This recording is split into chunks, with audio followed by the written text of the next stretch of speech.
আমি এখন আছি প্রাচীন সবচেয়ে বৃহত্তম নিদর্শন বৌদ্ধবিহারে। পাহাড়পুর বৌদ্ধবিহার বা সম্পুর বিহার বা সম্পুর মহাবিহার বর্তমানে ধ্বংসপ্রাপ্ত একটি প্রাচীন বৌদ্ধবিহার। পাল বংশের দ্বিতীয় রাজা শ্রী ধর্মপালদেব অষ্টম শতকের শেষের দিকে বা নবম শতকে এই বিহার তৈরি করেছিল। 1879 সালে স্যার ক্যানিংহাম এই বিশাল কীর্তি আবিষ্কার করেন। 1985 সালে ইউনেস্কো এটিকে বিশ্ব ঐতিহ্যবাহী স্থানের মর্যাদা দেন। পাহাড়পুরকে পৃথিবীর সবচেয়ে বড় বৌদ্ধবিহার বলা যেতে পারে। আয়তনে এর সাথে ভারতের নালন্দা মহাবিহারের তুলনা হতে পারে। এটি 300 বছর ধরে বৌদ্ধদের অতি বিখ্যাত ধর্মচর্চা কেন্দ্র ছিল। শুধু উপমহাদেশের বিভিন্ন স্থান থেকেই নয়, চীন, তিব্বত, মায়ানমার, মালয়েশিয়া, ইন্দোনেশিয়া প্রভৃতি দেশের বৌদ্ধরা এখানে ধর্মচর্চা এবং ধর্মজ্ঞান অর্জন করতে আসতেন। খ্রিস্টীয় দশম শতকে বিহারের আচার্য ছিল অতীশ দীপঙ্কর ত্রিজ্ঞান। পুণ্ড্রবর্ধনের রাজধানী পুণ্ড্রনগর, যা বর্তমান মহেশতনগর, এবং অপর শহর কটিবর্ষ, যা বর্তমান বানগড় এর মাঝামাঝি স্থানে অবস্থিত ছিল।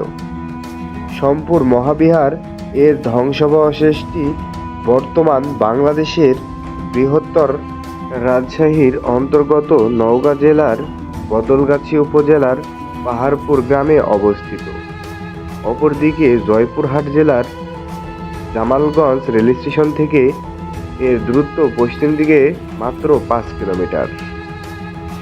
এক সময় বৌদ্ধ ধর্মাবলম্বী ভিক্ষুকেরা বাংলার বিভিন্ন এলাকায় বসবাস করে তাদের ধর্মচর্চা করতেন। পাহাড়পুর সেগুলোর মধ্যে অন্যতম, কারণ এর সাথে ইতিহাস জড়িত রয়েছে। বৌদ্ধ ধর্মাবলম্বী রাজা দ্বিতীয় ধর্মপাল প্রায় 1200 বছর আগে 40 একর জায়গা জুড়ে এটি নির্মাণ করেছিলেন, যা একসময় খালি পড়ে থাকে।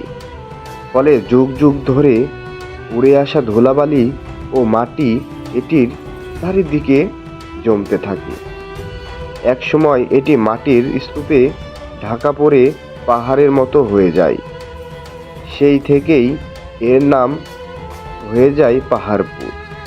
তাছাড়া এই বিহারটি নওগাঁ জেলার বদলগাছি উপজেলার পাহাড়পুর গ্রামে অবস্থিত বলে একে পাহাড়পুর বলা হয়। আরেকটি নাম সম্পুর বিহার। পাহাড়পুর বৌদ্ধবিহারে সবচেয়ে একটি জিনিস লক্ষ্য করা যায়, তাদের কুটিরে পানি নামার জন্য এক ধরনের ছিদ্র ছিল, যে ছিদ্রের মাধ্যমে পানি বের হয়ে আসতো বাহিরে। বিহারের মাঝখানে রয়েছে একটি মন্দির। মন্দিরটি দৈর্ঘ্যে 400 ফুট, প্রস্থে প্রায় 350 ফুট ও উচ্চতায় 70 ফুট। কালের বিবর্তনে মন্দিরের সবচেয়ে উপরের অংশ ধসে গেছে। বাহিরের দেওয়ালে বৌদ্ধ মূর্তি, হিন্দুদের দেবী মূর্তি ও প্রচুর পোড়ামাটির ফলকচিত্র রয়েছে। তাছাড়া বিহারের পোড়ামাটির ফলক দিয়ে যে ইট তৈরি করা হয়েছিল, ওগুলো সুন্দরভাবে নকশাকৃত অবস্থায় ছিল, এখনো রয়েছে।